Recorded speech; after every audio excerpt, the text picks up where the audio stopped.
إن الحمد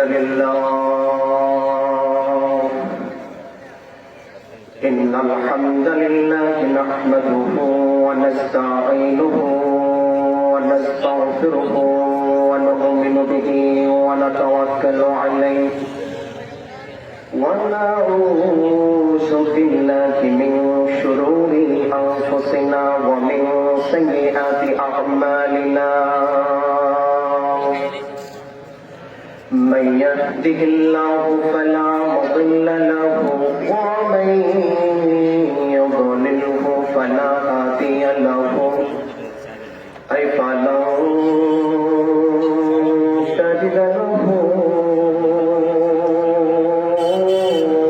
وليا مرشدا ونشهد أن لا إله إلا الله وحده لا شريك له والذي لا ضد له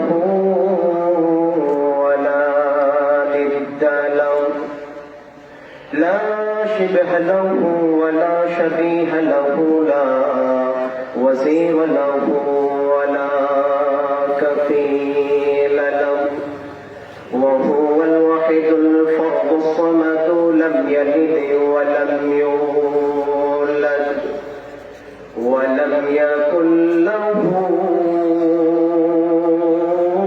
كفوا أحد ونشهد أن سيدنا وسندنا وحبيبنا وطبيب قلوبنا ومولانا محمدا عبد الله ورسوله الذي أرسله بالحق بشيرا ونذيرا وداعيا إلى الله بإذنه وسراجا وقمرا منيرا أما بعد فقد قال الله تعالى في كلامه المجيد وفي فرقانه الحميد أعوذ بالله من الشيطان الرجيم بسم الله الرحمن الرحيم ألف لام ميم ذلك الكتاب لا ريب فيه هدى للمتقين صدق الله العظيم وصدق رسوله النبي الحبيب الكريم ونحن على ذلك من الشاهدين والشاكرين إن الله وملائكته يصلون على النبي يا أيها الذين آمنوا صلوا عليه وسلموا تسليما اللهم صل على سيدنا مولانا محمد وعلى آل سيدنا مولانا محمد جڑے جڑے محبت دل پران کھلے پڑھو اللہم صلی علی مولانا محمد وعلى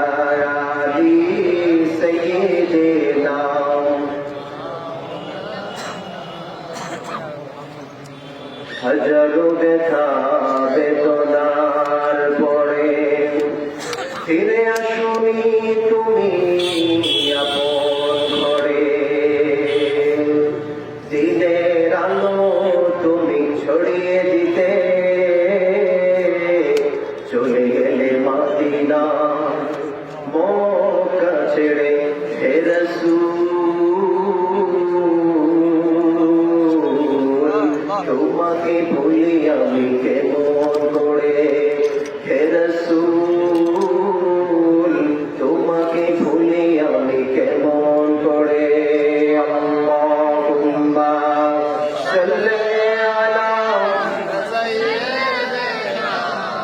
মাওলানা মুহাম্মদ ওয়া আলা আলি সাইয়্যিদিনা মাওলানা মুহাম্মদ রজব শাবানে বরকত দাও রমজান মাসে গুনাহ জড়াও সপ্তাহ জুড়ে তুমি বরকত দাও জুমার দিনে গুনাহ জড়াও আল্লাহুম্মা সাল্লি আলা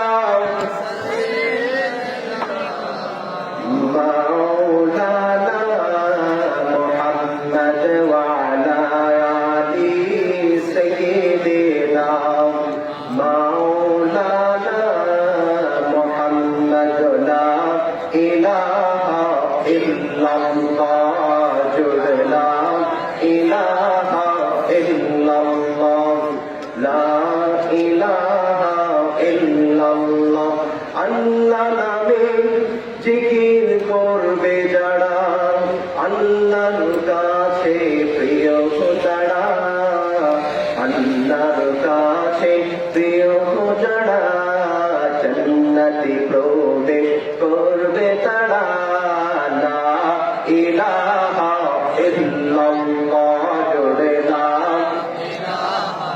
ইল্লাল্লাহ লা ইলাহা ইল্লাল্লাহ লা ইলাহা ইল্লাল্লাহ মুহাম্মাদুর রাসূলুল্লাহ সাল্লাল্লাহু আলাইহি ওয়াসাল্লাম মুআজ্জাজ মুহতারাম ঐতিহ্যবাহী কাবিলা শাহী জাল মসজিদের উদ্যোগে আয়োজিত বার্ষিক ইসহারে সওয়াব ওয়াজ ওয়া মাহফিলের সম্মানিত সভাপতি প্রধান অতিথি বিশেষ অতিথি আমন্ত্রিত ওলামায়ে কেরাম এলাকার মুরব্বিয়ানে সব মাদ্রাসা স্কুল কলেজ ইউনিভার্সিটি পড়নেওয়ালা যুবক বন্ধুরা চাকরিজীবী ব্যবসায়ী ভাইয়েরা সকলের প্রতি জ্ঞাপন করছি ইসলামী সম্ভাষণ সশ্রদ্ধ সালাম আসসালামু আলাইকুম ওয়া রাহমাতুল্লাহি তাআলা ওয়া বারাকাতুহু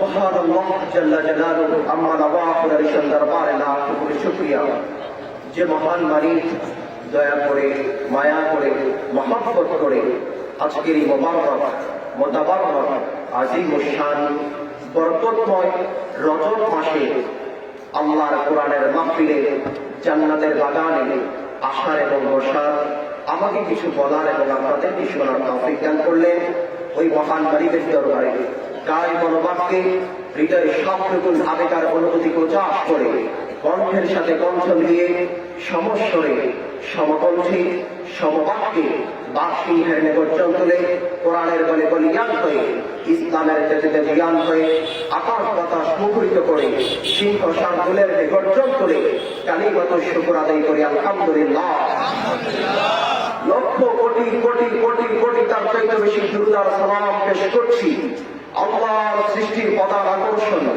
বিশ্ব সভার সভাপতি আফতাব নবুওয়াহ শাহনশাহ রিসালা خاتم النبيين شفيع المذنبين عروس الغاربين رحمة للعالمين آقا مولا تاجدر مدينة نور مجسم وجور أكرم شمس الضحى بدر الدجى نور الهدى سيدنا قدوتنا حبيبنا طبيبنا وطبيب قلوبنا ومولانا محمد صلى الله عليه وسلم الأخر তার সাথে সাথে ওই সকল মুমিন মুমিনাত মুসলিম মুসলিমাত ও শহীদানে আত্মার রূহের মাগফিরাত কামনা করছি যারা ইসলামের জন্য, কোরআনের জন্য, দেশের জন্য, অধিকারের জন্য এক জাররা পরিমাণ ঈমান নিয়ে বুকের কাঁচা রক্ত দিয়ে এই সবুজ শস্য শ্যামল এই বাংলার জমিনকে লাড়ে লাড়িত করলেন, ওই সকল শহীদ আল্লাহ আত্মার রূপের মাগফিরাত কামনা করছি বলে আল্লাহুম্মা আমিন।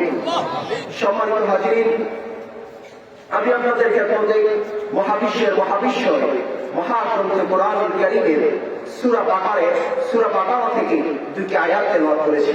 এই আয়াতকে কেন্দ্র করে কয়েকটি কথা বলবো ইনশাআল্লাহ। আমা তাওফীক ইল্লা বিল্লাহ, সুবহানাকা লা ইলমা লানা ইল্লা মা 'আল্লামতানা ইন্নাকা আনতাল আলিমুল হাকীম বলে আল্লাহুম্মা আমিন। সম্মানিত হাজিরিন, আজকে এই বরকতপূর্ণ মাসে, রজব মাসে এই কোরআনের মাহফিল আসতে পেরে খুশি না বেজার? খুশি স্বরূপ আরেকটি বার বলি আলহামদুলিল্লাহ। সকলে প্রাণ করে উজাড় করে বলেন রব্বানা লাকাল হামদ হামদান কাসীরান তাইয়িবান মুবারাকান ফীহি ইয়া রাব্বি লাকাল হামদু কামা ইয়ানবাগি লিজালালি ওয়াজহিকা وعظيم سلطانك يا ربي لك الحمد بالإيمان لك الحمد بالإسلام لك الحمد بالقرآن। প্রশংসা করলাম কার? সব সময় প্রশংসা করবো কার? আল্লাহ তাআলা প্রশংসা করলে আল্লাহ খুশি করলে যা হবে। আমরা সব সময় খুশি করবো একজনকে, চিল্লায় বলেন তিনি কে? আল্লাহ হলেন আমাদের রব, মুহাম্মদ সাল্লাল্লাহু আলাইহি ওয়াসাল্লাম হলেন আমাদের নেতা, ইসলাম হলো আমাদের ধর্ম, কোরআন হলো আমাদের সংবিধান। বলেন তো আমাদের রব কে? আর চিল্লায় বলেন আমাদের রব কে? আমাদের নেতা কে? মুহাম্মদ সাল্লাল্লাহু আলাইহি ওয়াসাল্লাম। আমাদের ধর্ম কি? আর একটু চিৎকার করে বলেন আমাদের ধর্ম কি? আমাদের সংবিধান কি? কোরআন। আমাদের সংবিধান কি? কোরআন হলো আমাদের সংবিধান। সেই কোরআনের ব্যাপারে আল্লাহ রাব্বুল আলামিন বলেন আলিফ লাম মিম যালিকাল কিতাবু লা রাইবা ফীহি হুদাল লিল মুত্তাকিন। আল্লাহ রাব্বুল আলামিন বলেন আলিফ লাম মিম যালিকাল কিতাব, এটি এমন একটি কিতাব লা রাইবা ফীহি, যার মধ্যে কোনো সন্দেহ নেই, কোনো সংশয় নেই, যান্ত্রিক কথাবার্তা নেই, তথ্যপত্রের কোনো বিভ্রাট নেই। যালিকাল কিতাব, এটি এমন একটি কিতাব লা রাইবা ফীহি, যার মধ্যে কোনো সন্দেহ। কোরআনে কোনো সন্দেহ আছে? কোরআনে কোনো সংশয় আছে? কোনো সন্দেহ নাই, কোনো সংশয়। হুদাল লিল মুত্তাকিন, যারা মুত্তাকিন হতে চায় এই কোরআনটা হলো তাদের জন্য হেদায়েত। সুবহানাল্লাহ। এই কথা বলেছেন কে? আল্লাহ। আল্লাহ রাব্বুল আলামিন সূরাটা শুরু করেছেন আলিফ লাম মিম, তিনটি হরফ দিয়ে। কোরআনুল কারীমে আল্লাহ রাব্বুল আলামিন অনেকগুলো সূরার শুরুতে এই হরফগুলি উল্লেখ করেছেন। এই হরফগুলিকে বলা হয়, মুফাসসিরিন কেরাম বলেছেন এই হরফগুলিকে বলা হয় হুরুফে মুকাত্তাআত। এর অর্থ আল্লাহই ভালো জানেন, আল্লাহু আ'লামু বিমুরাদিহি। আবার কেউ কেউ বলেছেন হাযা রাসূলুম মিন বাইনি ওয়া বাইনাল্লাহ, এগুলো আল্লাহ তার রাসূলের মধ্যে গোপন রহস্য। তারপর বলেন যালিকাল কিতাব, এটি এমন একটি কিতাব, কোরআন এমন একটি কিতাব লা রাইবা ফীহি, যার মধ্যে কোনো সন্দেহ নেই। আল্লাহ রাব্বুল আলামিন কোরআনুল কারীমকে অনেকগুলো নামে সম্বোধন করেছেন, ডেকেছেন। যেমন আল্লাহ রাব্বুল আলামিন কোরআনকে কোরআন বলেছেন, কোরআনকে ফুরকান বলেছেন, কোরআনকে হাবলুন বলেছেন, কোরআনকে নূর বলেছেন, কোরআনকে শিফা বলেছেন, কোরআনকে কালামুল্লাহ বলেছেন। আবার এই আমি যে আয়াতটা তেলাওয়াত করেছি, এই আয়াত আল্লাহ পাক কোরআনকে বলেছেন কিতাব, এটি এমন একটি কিতাব লা রাইবা ফীহি, যার মধ্যে কোনো সন্দেহ নাই। এই কোরআনে যে সন্দেহ নেই তা কি দিয়ে যাচাই করবেন? প্রত্যেকটি জিনিস যাচাইয়ের মানদণ্ড আছে, আছে কিনা?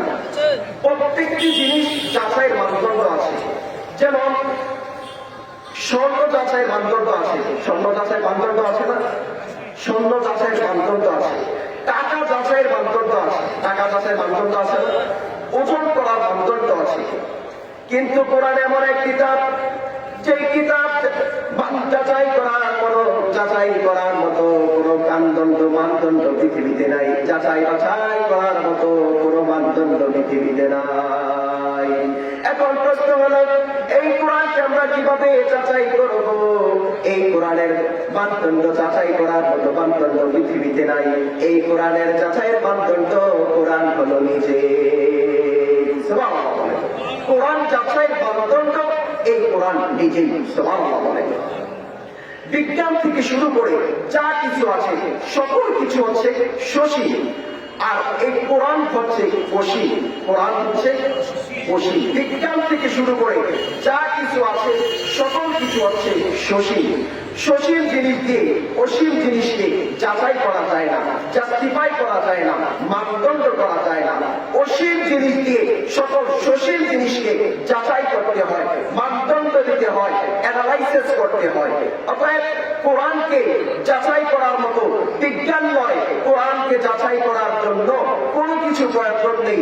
কোরআনকে যাচাই করার মানদণ্ড কোরআন নিজেই। সুবহানাল্লাহ বলেন। এই কোরআন যাচাই করার জন্য পৃথিবীতে আর কোনো কিছু লাগবে না। আপনি কোরআনের দিকে তাকান, আপনি কোরআনকে নিজেই যাচাই করে নিতে পারবেন।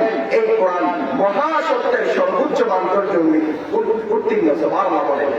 এই কোরআন আপনি যদি গবেষণা করেন, এই কোরআন যদি আপনি তেলাওয়াত করেন, এই কোরআন যদি আপনি বুঝতে শুরু করে দেন, তাহলে আপনি মনে করবেন পৃথিবীতে বিজ্ঞান থেকে শুরু করে কোনো কিছুই এই কোরআনকে যাচাই করার মতো মানদণ্ড হতে পারে না। সুবহানাল্লাহ বলেন। এই কোরআন আল্লাহ এমন ভাবে পৃথিবীতে আমাদের কাছে প্রেরণ করেছেন, যেটা সকল কিছুকে আমরা জাস্টিফাই করব। এই কোরআনকে সকল কিছুকে আমরা মানদণ্ড করব। এই কোরআনের বাইরে গেলে ওইটা আমাদের গ্রহণ করা যাবে না, কোরআনের বাইরে গেলে ওইটার মানা যাবে না, কোরআনের বাইরে গেলে ওইটার অনুসরণ করা যাবে না, কোরআনের বাইরে গেলে ওইটার শোনাও যাবে না। কোরআন একমাত্র কিতাব যেটা সেই কোরআন আদেশ করেছে সেটাই আপনাকে মানতে হবে। এই কোরআনের আদেশের বাইরে কোন একটি হুকুম, কোন একটি আদর্শ, কোন একটি মতবাদ গ্রহণ করা যাবে না। সুবহানাল্লাহ বলেন। আল্লাহ রাব্বুল আলামিন তার প্রিয় হাবিব মুহাম্মদ সাল্লাল্লাহু আলাইহি ওয়াসাল্লামের উপর যখন এই কিতাব প্রেরণ করলেন, অবতীর্ণ করলেন, তখন কাফের মুশরিক বেঈমানরা এই কোরআনের ব্যাপারে অপপ্রচার শুরু করে দিল। মানব জাতি যখন এই কোরআনের কাছে পতঙ্গের মতো ছুটে আসতে লাগলো, মানুষ যখন কোরআনকে শুনে তখন কোরআনের প্রতি আকৃষ্ট হয়ে যেতে লাগলো, কোরআনের প্রতি তাদের মায়া মমতা ভালোবাসা বেড়ে যেতে লাগলো। তখন আরবের সেরেকাতি মুশরিকরা এই কোরআনের ব্যাপারে অপপ্রচার শুরু করে দিল। এই কোরআনের ব্যাপারে তারা অপপ্রচার শুরু করলো। তারা ভাবলো এই কোরআন যদি আর কিছুদিন থাকে আমাদের কাছে, তাহলে আমাদের মতাদর্শ আদর্শ সব বরবাদ হয়ে যাবে, আমাদের আদর্শ আর টিকবে না। অর্থাৎ এই কোরআনকে বন্ধ করা লাগবে, এই কোরআনের আদর্শকে প্রচার করতে দেওয়া যাবে না। যদি এই কোরআনের আদর্শকে প্রচার করে দেওয়া যায়, প্রচার হয়ে যায়, তাহলে মানুষ আর আমাদেরকে গ্রহণ করবে না। তখন তারা ভাবতে লাগলো এই কোরআনকে একটা একটা দিয়ে মিথ্যা কথা দিয়ে কোরআনকে মানুষের কাছ থেকে দূরে সরে দাও, এই কোরআন থেকে মানুষকে দূরে সরিয়ে দাও। তারা আবার কি করবে, কিভাবে তারা মানুষকে এই কোরআন থেকে দূরে সরাবে? তখন তারা এই কোরআনের ব্যাপারে অপপ্রচার শুরু করে দিল। তারা বলল এই কোরআন নাকি মুহাম্মদ সাল্লাল্লাহু আলাইহি ওয়াসাল্লাম নিজেই রচনা করেছে। নাউযুবিল্লাহ। আবার কেউ বলল এই কোরআন গণকরা তৈরি করেছে, আবার কেউ বলেছে জাদুকররা এই কোরআন তৈরি করেছে, আবার কেউ বলেছে সাহিত্যিকরা এই কোরআন তৈরি করেছে। তখন আল্লাহ রাব্বুল আলামিন তাদের চ্যালেঞ্জ ছুড়ে দিলেন। আল্লাহ রাব্বুল আলামিন তাদের কাছে তিনটি চ্যালেঞ্জ ছুড়ে দিলেন।